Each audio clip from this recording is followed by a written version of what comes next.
else would you want to be? We appreciate you spending the next 30 minutes of your time with us on Game Time, free agent favorite style. More than 60 deals have reportedly already been reached in just over the first 24 hours of the free agent period. We've got NBA champion Channing Frye. We've got a man who once, he says regrettably, traded for Channing Frye, former NBA executive Tom Penn. I'm Jared Greenberg. No. Thankfully, we don't have time tonight to go into the details of why Tom pulled the trigger on that deal. But at any rate, let's go through some of the big stories on this Saturday. And the big one was after Gordon Hayward opted out of his contract, which would have paid him $34 million this upcoming season with Boston, he goes to a team that he signed an offer sheet with back in 2014, the Charlotte Hornets. It could reportedly turn into a sign and trade deal where Boston would ultimately get some cap relief by sending Gordon to Charlotte. But that is really not the big story here. We'll get more into Boston in a moment. But first, Channing Frye. Charlotte here, they draft LaMelo Ball the other day, and now they give $120 million to Gordon Hayward. Your take? I mean, congratulations to Gordon Hayward.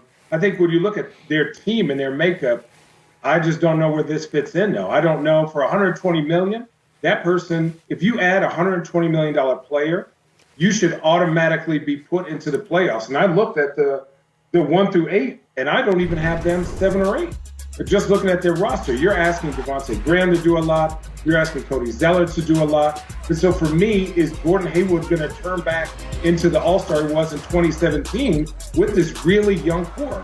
Now, if he does, then okay, maybe. But still, I think 120, everybody during this period gets paid, and he got paid, so congrats. But good luck to the Hornets. I want to see if they make the playoffs this year. All right, Rick Bonella, the Charlotte Observer, is reporting that as part of this deal, the Hornets will sign and stretch Nick Batum. But the other side of this coin here is that Boston loses out on Gordon Hayward. But, Tom, the reports tonight are that they may have finally gotten the center that they've been looking for, Channing's former teammate, Tristan Thompson, as well as a backup point guard, Jeff Teague. Now, a lot of details still need to work out, but what do you think of what Boston's been able to do here? And clearly they're going to work hard to try and make this a sign and trade with Charlotte to help them out.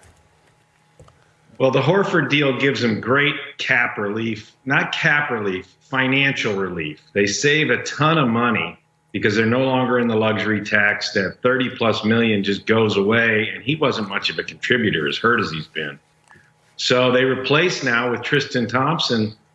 And the reason they may do that sign and trade with Charlotte is in order to get a trade exception where they can then trade Thompson into that via sign and trade. I think they could do it without that. They're trying to maintain a full mid-level exception on top of getting Thompson.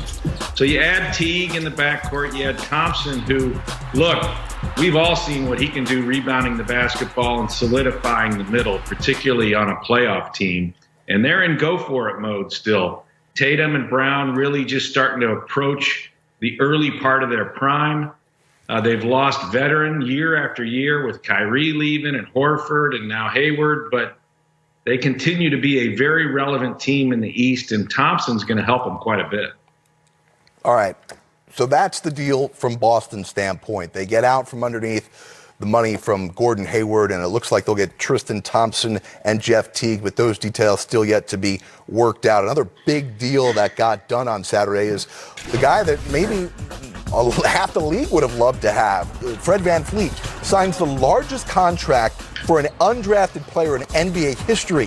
VanVleet stays with the team he helped win its first title, getting $85 million over 4 years. Coming up on this edition of Game Time, Doug Smith, beat reporter of the Toronto Star, joins us to discuss VanVleet staying and how much it means and what else is next for the Raptors.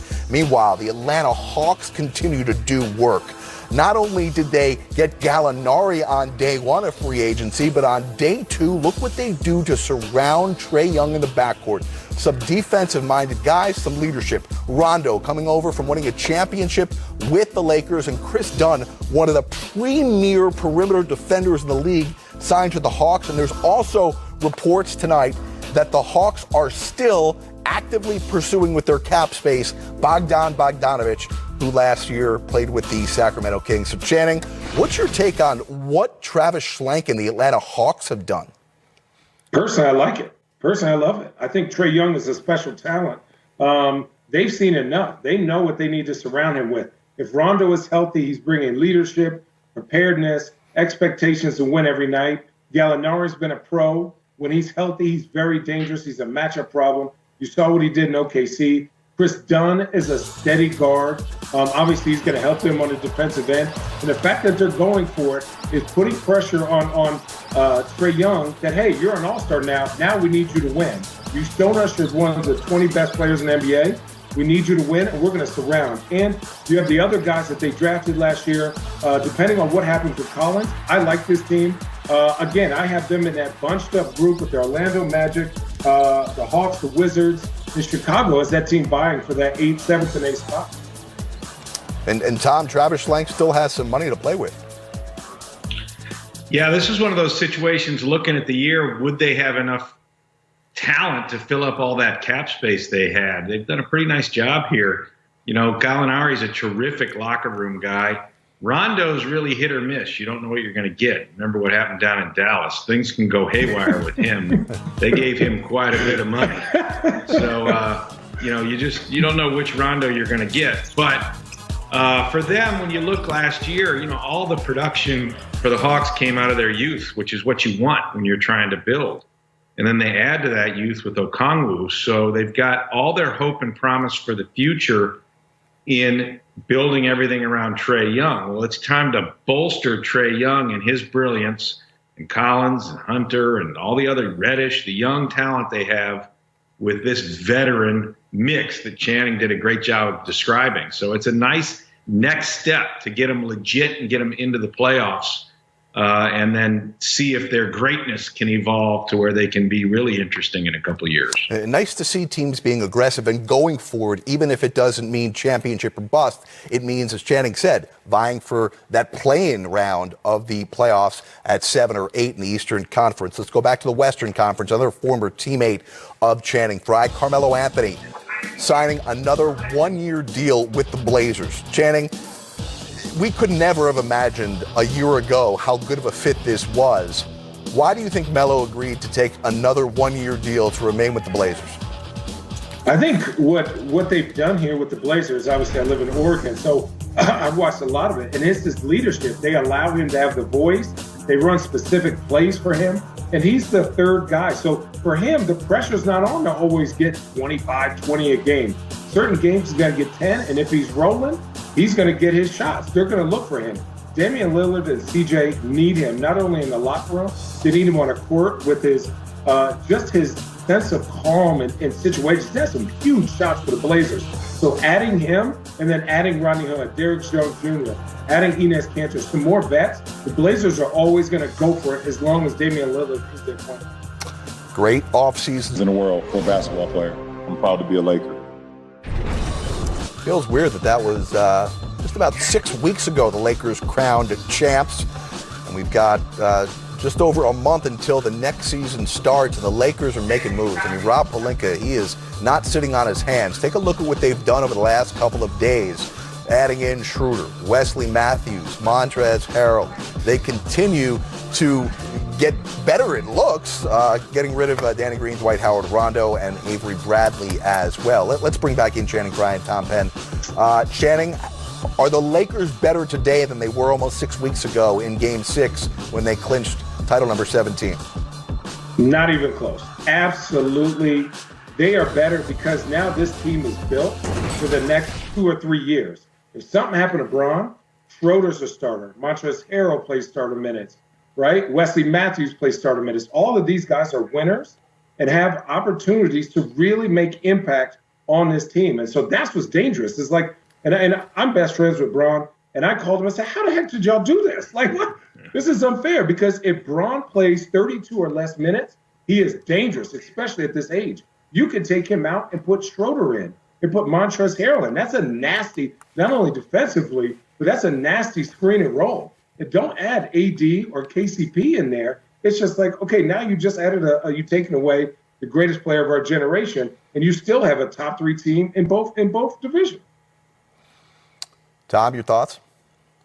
Exactly right. I mean, they got quite a bit better. They got younger, they got more energetic, and they got different. The hardest thing in repeating is just coming back with the same old story, same old show. You always need to change some of the players. Well, Rondo's at the end, and you've got the Rondo replacement. I mean, from the beginning, Schroeder's always really reminded so many people of Rondo, except he can really shoot the ball. And then Montrezl Harrell is just energy, effort, grit, grind. And that's what they're going to need as they come back and look to repeat. You get that kind of explosive ability coming off the bench, sixth man of the year. Plus, you took him out of the locker room right down the hallway, and they're your biggest rivals. So just been a brilliant 48 hours for the Lakers. And they still have room to go. You saw those question marks on the screen. They're going to fill those in with quality ring chasers. They're going to get more shooting. They'll get another wing defender. They're going to get some things that make a difference. It's really, really been an impressive 48 hours for them. Channing, since you already name-dropped that LeBron is your best friend, let's go inside your brain here and take advantage of this relationship. How do you see him managing this season with the condensed offseason? I think, to be honest, I don't know if he ever really had an offseason. Even when we won in 2016, a week later, he was already riding on the bike, taking care of his body. That's one thing about that man is his dedication to this craft. And I think, you saw him with his, the number 4 up. This guy wants as many rings as he could possibly get, and is always going to do what's best for himself, his body, and his team. So right now, he's probably in some cryo chamber, eating some vegan food, working out, late night, doing whatever he needs to do for him to be ready. But he also knows how long the season is, and he's also surrounded himself, and Rob surrounded him with players if he needs to be on a minute restriction for the first month. Probably drinking some of that new Channing Frye wine that he got. None about Scott. I hope so. Listen. Let's talk about more Saturday moves, fellas. Whip around here and mention Avery Bradley, who goes from the Lakers to the Heat, inking a 2-year, $11 million deal. Jimmy Butler reportedly played an active role in recruiting Bradley to the Heat. Remember, Bradley, a big piece for the Lakers last season. However, he opted not to enter the bubble due to family health concerns.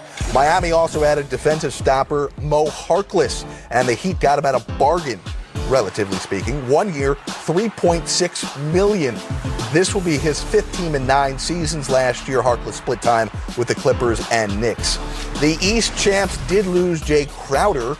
He signed with Phoenix. The Suns putting in work. Crowder got $29 million over 3 years from the Suns. Also a well-traveled player. The Suns will be Crowder's 7th. Van Vliet gets a wide open look. Puts it in. Fred Van Vliet. 22 points off the bench as Golden State calls timeout. Well, Fred needed to see another look of that clutch 3 to put the Raptors up by 3 with under 4 minutes to go. Pascal, you're loving this one, huh? Nah, that was a big shot. I remember that like yesterday. It's crazy. Yeah, that's that step back, come here. Step back, come here. Excuse me. Where you going? Excuse me, sir. Yo, I'm right here. Shout out to Quinn Cook. That's my man. But yeah, I needed that. But as we all look for silver linings throughout this year that's been a mess, it was the opportunity to do shows like that we did at the very start of the NBA hiatus during the pandemic, when we got the opportunity to relive the 2019 NBA Finals, clinching Game 6 with Pascal Siakam and Fred VanVleet, who were so kind to give us their time. 2 really good guys. And on this day, Fred VanVleet gets rewarded with an $85 million contract to stay in Toronto, as we told you about at the top of the show. But let's go a little more in depth with what's going on with the Raptors, the state of the squad, with veteran beat reporter Doug, Toronto Star. Doug, we appreciate your time here. I think to start here with Fred, there's 2 angles. Number one, there's the richest contract for an undrafted player in NBA history, and then there's the Canada angle here, where yet another player has decided to stay with a franchise where for a long time that wasn't the case. So let's start with Fred, and we watched those 2019 NBA Finals with him. That's really where he earned his money and why he was so valuable, not just to the Raptors, but on the entire free agent market. Yeah, Jared, you're absolutely right. That's the interesting thing about that playoff run to the finals in the Philly series, he couldn't make a shot and they couldn't play him that much. He just learned how to shoot during the playoffs from a little bit deeper, create a little more space for himself to get a shot off, and he sort of rocketed forward from that time on. That Game 6, everybody talks about Kawhi Leonard and Kyle Lowry and Kyle's had the first 16 points or whatever it was. That second half and fourth quarter that Fred VanVleet had in Game 6 was an absolute clinic. He made every big shot he took, hard shots contested, and he was the difference in the deciding game of an NBA final. So, yeah, that got him on the radar, and then he had a good year this year, and I'm really, really glad he got paid because, as I said earlier, you like good things to happen to good people, and Fred's a good guy. Yeah, and, for a long time, as I mentioned, the Raptors' reputation was they could get a star by way of draft or by trade, but they couldn't keep him. That all changed with DeMar DeRozan. He decided to stay, and then Kyle Lowry decided to stay. How significant is it for the future of a franchise that now a guy like Fred VanVleet, who was arguably the most sought-after guard on the free agent market, electing to take the money and stay with the Raptors? Well, Jared, it's what they've done since. Well, it's what they've done almost since Dwayne Casey got here in 2012, 2011. They have a consistent winning record on the floor. They got better all those years in a row until they won the title. And now that they're winning, players want to be with winning programs. And Masai Ujiri and Bobby Webster have sort of installed this.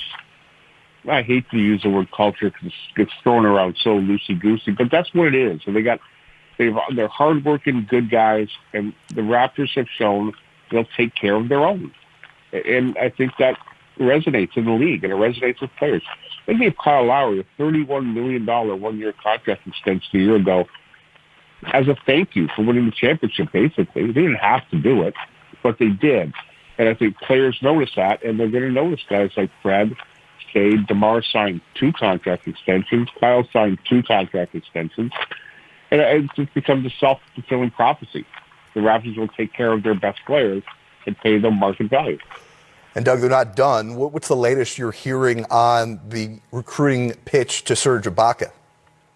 Well, I would be surprised. I'm hearing, and I would be surprised if they went beyond 1 year. They want to save cap space, max cap space for that 2021 class, like everybody in the NBA does. They will pay him substantial money in a 1-year deal, but I don't think they'll go till 2. We haven't heard from Serge ever about what he looks for. Does he want a 4-year deal, or does he want a chance to win a championship or stay where he's familiar? But Fred